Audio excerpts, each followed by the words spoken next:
You know that feeling you get when you're in a social situation where you're speaking to a specific person or a group of people where you just feel instantly drained out of nowhere.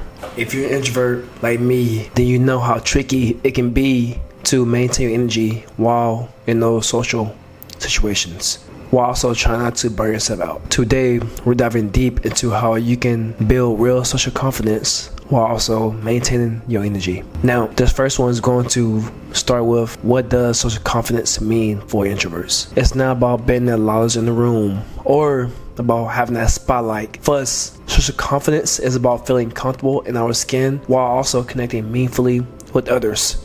But here's the catch. Many introverts think in order to connect with others confidently and meaningfully means that you have to be extroverted or outside of yourself, which is definitely not true, right? That's the first myth that we're busting today. Social confidence comes from authenticity and not pretend to be someone that you're not. Introverts thrive in those one-on-one conversations or in those small group situations where we can dive into topics that actually matter. It's about finding your comfort zone and owning the term introvert hangover. You probably didn't. When I was researching this topic, I found out a lot about it, which I will explain to you now. It's a drained, burnt out feeling after too much interaction with others. It's simply about how our brain processes stimulation. We're more sensitive to dopamine, meaning that the more we get, the more drain we feel, right? Because that is the chemical that drives that excitement. If we receive too much social stimulation, it feels like a sensory overload. When you're introvert, your brain's wiring means that you recharge through quiet, solitary activities. This is why balancing social confidence and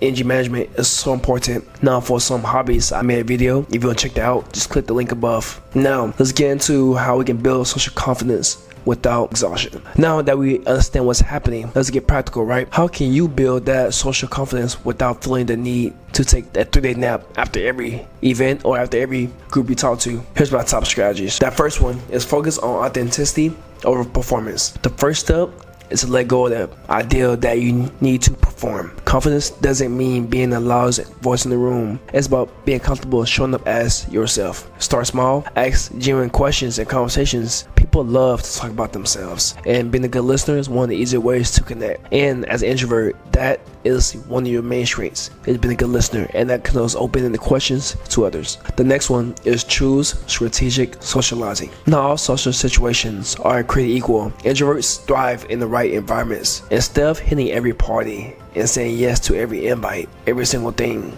try to focus on ones that you may feel more comfortable in. For example, a small outing with friends, going to maybe B-dubs, or out to go eat somewhere at your favorite restaurant. For me personally, small dinners or networking events with clear goals are kind of what I need for me to go. Also, I just need to know who's there, because if I have a friend there, it makes it a little bit easier for me as an introvert to kind of open up a lot more. If I know someone who's there, that I know. And the third one is master energy management.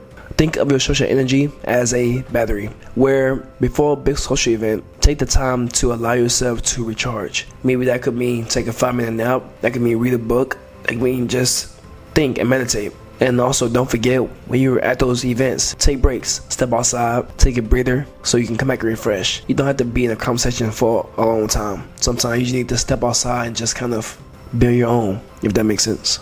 The fourth one is practice mindfulness in conversation.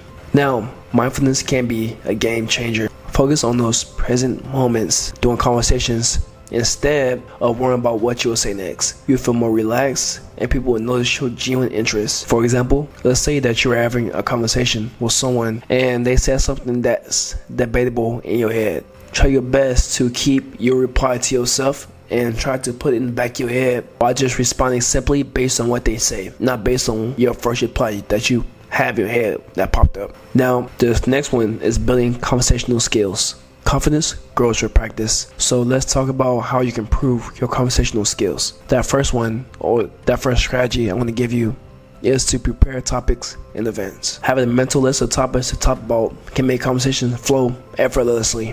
Whether it's about books, fitness, what you did this weekend, your favorite shows, movies, stuff like that can make the conversation more engaging. That second one is asking those open-ended questions. Meaning, instead of asking, did you have a good weekend? Try, what was the best part of your weekend? Open-ended questions can lead to more deeper conversations. In order to make the conversation flow more freely, And also, it can help the conversation go different ways in regard to the topic of things. That third one is practice active listening. Now, active listening is your secret weapon because you can simply just actively listen, meaning look them in the eyes, reflect on what they say, nod when you should, and ask follow-up questions in regards to what they say. This makes you stand out as a thoughtful and genuine person.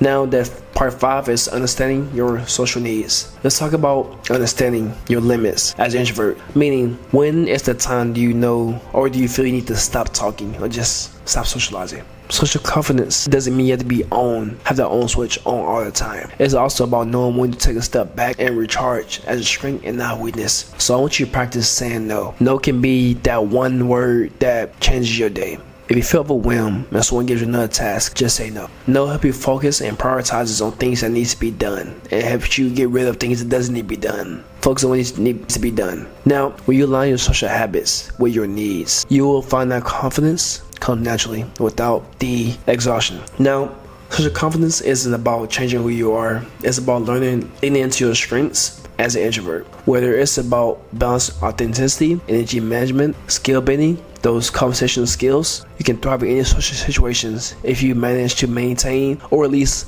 listen to some of these things I taught you today. And remember, confidence is a skill, and social confidence is a skill as well. It grows with time. You're not going to become an expert in speaking. It takes time. I'm not an expert now, but it just gets better the more time you speak to people, the more times you kind of put yourself out there, the better you will get over time. Now, be patient with yourself and celebrate everyone along the way. And if this resonates with you, if you feel like you benefit from this, join the culture of growth, my school community that I built for people like me and you, where you can connect with like-minded individuals and share your journey and grow together. The link is in the description, and I think it'll be a win-win for both of us. Continue building that confidence and stay motivated. Thank you for listening.